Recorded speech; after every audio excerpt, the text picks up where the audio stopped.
and welcome to Ducks No Sports. This week, we're talking about CFL Free Agency.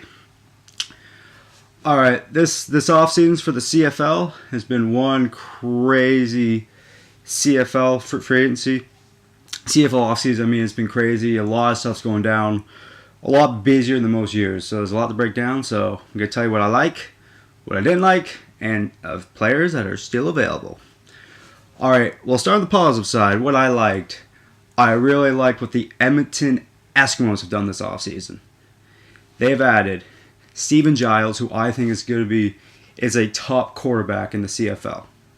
They had Carr from the Blue Bombers. So now you have a receiving core of Fred Stamps, Carr, and Bowman. This might be the best receiving core right now in the CFL. You have Bowman and Carr, those physical wide receivers that get up the field and it can help in the running game. Then you have Fred Stamps, maybe pound for pound the best wide receiver right now in this CFL. They've lost some people. They lost Messam to the Miami Dolphins, and Giles, I think with Giles and Carr, because they played together with the Bombers in the past, I think that will prove big dividends. And I think the Edmonton Eskimos are going to be a top team in the West this year, and they may even go to the Grey Cup. Another team I liked, let's face the facts, nobody was worse last year than the Saskatchewan Roughriders, but was the best way to build your team from the lines out, and that's what they're doing in free agency. They signed Labatt, the top guard, arguably in free agency, maybe the best free agent next to Fantus, and Dominic Card, former with the Toronto Argonauts. And you know what? Two guys that they're going to add a lot of time. Kevin Durant is going to have at least 2 to 3 more seconds to throw, and I think with these two adds with the running backs, I think we'll add another 30 yards a game, and it could be the difference from them making and missing the playoffs. These are two elite, young, good Canadian linemen, something to dream of. And the Saskatchewan Roughriders, it's clear what they're doing. They're going heavy on Canadian talent, which they're always one of the top leagues of doing on linemen, and they're just so good at it. And I think the Saskatchewan Roughriders will be back in the playoffs in 2012. Because that's how big impact Labatt will make. And a Card. Alright, my next team. I'm kind of back and forth with this. Because the Hamilton Tiger Cats, they made some great moves in the offseason, but they made some horrible moves in the offseason. We'll start with the good moves, because we'll stay positive here. Cortez, their new head coach. Great hire. And you ask anybody around the CFL, one of the brightest offensive minds out there. No doubt about it. But their new quarterback, Henry Burris. I'm not the biggest Burris fan in the world. I'll say it right there. I think, the guy is... He's not saying he's a bad quarterback, because he's not a bad quarterback. He's a really good quarterback, but he's lazy. Look at those St. Peter teams. They should have won at least 2 more Grey Cups. This guy, he's like Don McNabb, man. He lacks focus at times. And I just don't see... And he's 37. He's not going to get any younger. And when your success is on you running the ball with him getting out of the pocket running, he can't do that anymore because he's too old. And I understand he knows Cortez. He'll know the system. It's easier to bring the system in. But, man, with Henry Burris, man, it's just... I think it's a bad move. And I think it's blow up in their face. They got nobody behind them. They have Quinton Porter. Then no one. The Hamilton Tiger Cats need to get that next great quarterback from the United States, man. They need that next quarterback that could just grab this franchise and finally, because they've tried to replace Danny Mack for all those years and they haven't done it. Think about it. They tried it with Casey Printers. That didn't work. Kevin Glenn didn't work at all. I think Henry Burris. I think it's... I don't think they're better with Henry Burris than they were with Glenn. I would have just kept Glenn, personally, than get Burris. But I was saying, Cortez, great hire. I think when they get a new quarterback in there after Burris, I think he's only been there a few years, but new quarterback, I think Cortez is going to be a great coach in the CFL because he knows the game. That is one of the greatest offensive minds. I mean, if you talk to anybody where he's been, if it's in the NFL with the Buffalo Bills, a lot of people say Aaron Rodgers. He coached him in college, and Aaron Rodgers praises like he's one of the greatest offensive minds he's ever worked with. Even the CFL with the stamps. So I think Burris, bad choice as quarterback, but Cortez, one hell of a hire. So him, Target's kind of on the fence. I don't know if it's a good offseason so far or a bad offseason so far. Now what I didn't like. The Toronto Argonauts, I don't know what you're thinking.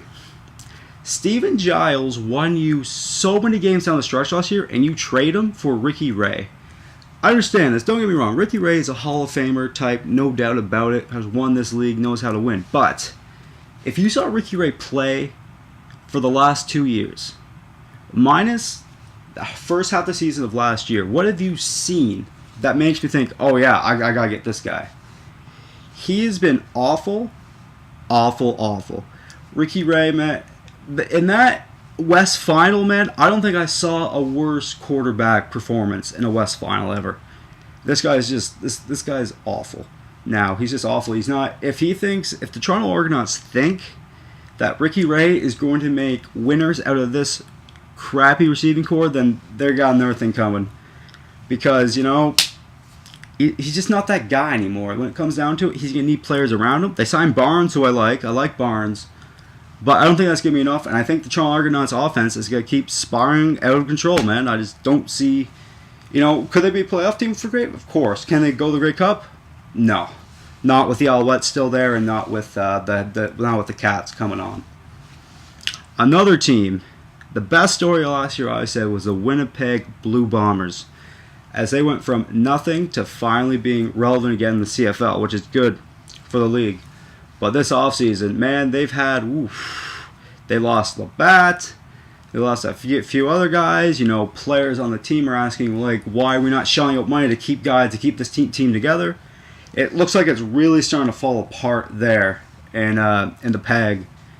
And I think next year, they're going to backward spiral, and I don't think that they're going to go back to the Grey Cup. I don't think there'll be success with teams like Hamilton. I think will be a lot better than last year. Montreal will still be the Alouettes, and I think Winnipeg is going backwards fast. Players are fighting with inside, calling out the GM. GM's telling them to be quiet.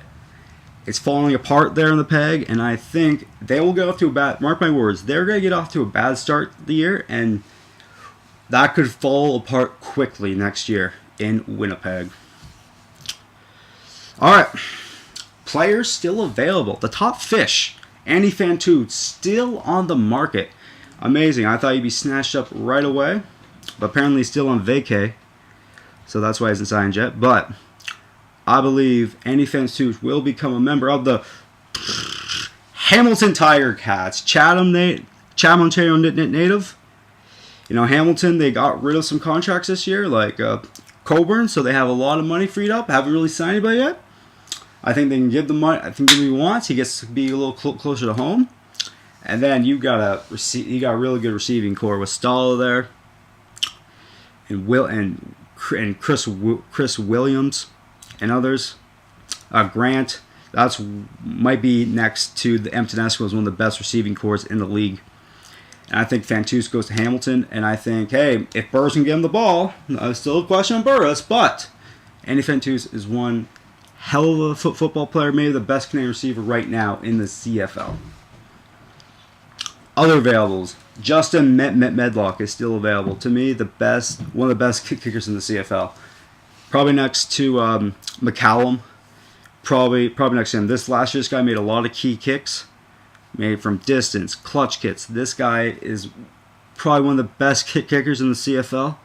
There's reports that he might go to the NFL, but if he comes back, I think, hey, who knows? If I'm a team, I sign him up because I think Medlock is one of the best kickers in the CFL, and I would sign him if I'm a CFL.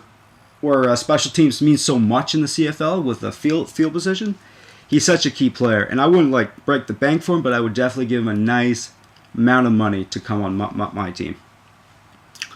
And other guys, Burke off the Stampeders, the punter, still available. Again, you know, where special teams is so important in the CFL. I would sign Burke because I think he's one hell of a punter and he's one of the best in the league. Well, that's it for this week. But I'll keep tuned because the CFL season is only a few months away, and if you're reading my blogs, you know I love me some CFL. So CFL season right around. I'm going to give an in-depth preview around June for every team, video style, so that's coming. My baseball previews are on their way, probably starting next month. I'm going to start hashing them out. So, things are starting to get a little busy now. You know, after the Super Bowl, things get a little dead. But, you know, before you know it, it's March Madness is around the corner. March Madness! So, keep it tuned. You can always check out my blog, Ducks Know Sports, on blogspot.com. Till next time, I'm Andrew Duxbury saying, I know sports. Kind of.